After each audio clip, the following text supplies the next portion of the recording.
नमस्कार दोस्तों, आप सबका मेरे YouTube चैनल में स्वागत है।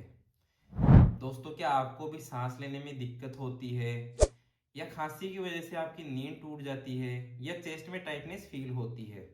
अगर ये सब सिम्टम्स हैं तो आपको अस्थमा हो सकता है।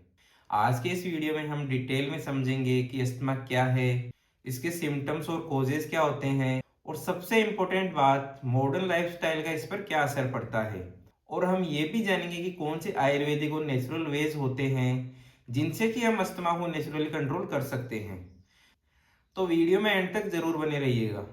वीडियो में आगे बढ़ने से पहले आप मेरे चैनल को सब्सक्राइब कर लें ताकि ऐसे और इन्फॉर्मेटिव वीडियोस मैं आपके लिए बनाता रहूं। दोस्तों, सबसे पहले ये समझते हैं कि अस्थमा एग्जैक्टली होता क्या है।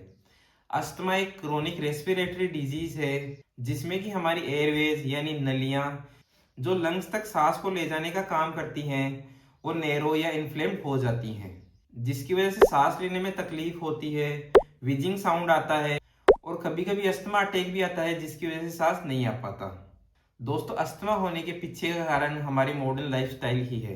पहले के टाइम में अस्थमा के पेशेंट बहुत ही रेयरली देखने को मिलते थे, लेकिन आज की इस लाइफस्टाइल और इन्वायरमेंट की वजह से अस्थमा के पेशेंट बहुत कॉमन है, स्पेशली मेट्रोपॉलिटन सिटीज में।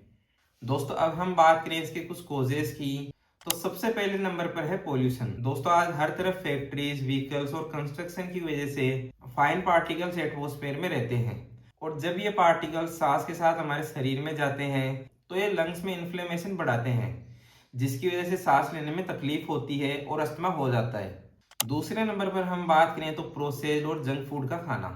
दोस्तों, मॉडर्न डाइट में ट्रांस फैट, शुगर और प्रिजर्वेटिव भरपूर मात्रा में होते हैं। पिज्जा, बर्गर और कोल्ड ड्रिंक डेली खाने से हमारी इम्यूनिटी वीक हो जाती है। आयुर्वेदा के हिसाब से ये सब चीजें कफ दोष को बढ़ाती हैं, जिसकी वजह से अस्थमा का रिस्क बढ़ जाता है। तीसरे नंबर पर हम बात करें तो हमारी बिगड़ी हुई लाइफस्टाइल। दोस्तों, वॉक और एक्सरसाइज कम करना, डेली ऑफिस में 9 से 5 तक बैठे रहना, इन सब की वजह से हमारी लंग्स की कैपेसिटी कम हो जाती है। चौथे नंबर पर हम बात करें तो स्ट्रेस और मेंटल प्रेशर। दोस्तों, जॉब टेंशन और डेली का फटीग हमारे कोर्टिसोल हार्मोन को बढ़ाता है, जिसकी वजह से एयरवेज नैरो हो जाती हैं और रात को नींद कम आने की वजह से भी अस्थमा अटैक का रिस्क बढ़ता है। पांचवें कारण की हम बात करें तो एसी, फैन और केमिकल एक्सपोजर की वजह से भी अस्थमा बढ़ता है। घर में कांस्टेंट एसी चलता रहता है, क्लीनर्स और परफ्यूम में केमिकल्स भरपूर मात्रा में होते हैं जो कि इंडोर पोल्यूशन को क्रिएट करके हमारी लंग्स को इफेक्ट करते हैं। बात करें अस्थमा के कुछ कॉमन सिम्टम्स की, तो सबसे पहला सिम्टम है सांस फूलना। जब आप थोड़ी सी एक्सरसाइज करते हो या सीढ़ियां चढ़ते हो तो आपका सांस अचानक फूल जाता है, ये एक अस्थमा का कॉमन सिम्टम हो सकता है।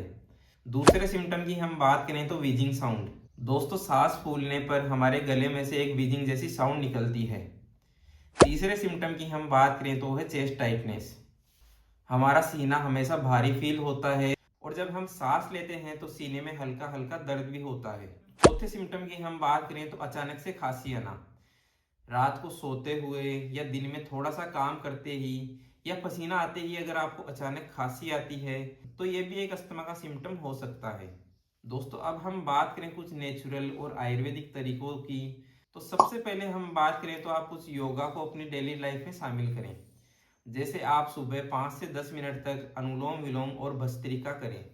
इनको अगर आप डेली करते हो तो आपकी ऑक्सीजन लेवल बढ़ती है, जिसकी वजह से सांस बेटर आता है और अस्थमा का रिस्क कम हो जाता है।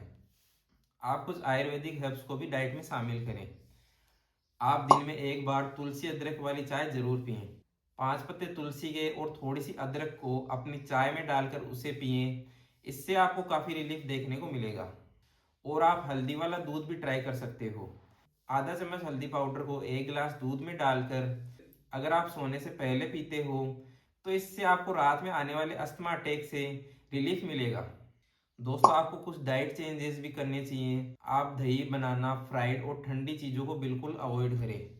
आप रोजाना थोड़ा सा गर्म पानी करके उसमें अजवाइन डालकर उसकी भी भाप ले सकते हो। इससे आपकी एयरवेज खुलती हैं, जिससे कि आपको सांस बेटर आएगा। आप डेली सुबह 30 मिनट तक किसी साफ एरिया में घूमिए जहाँ की डस्ट कम उड़ती हो।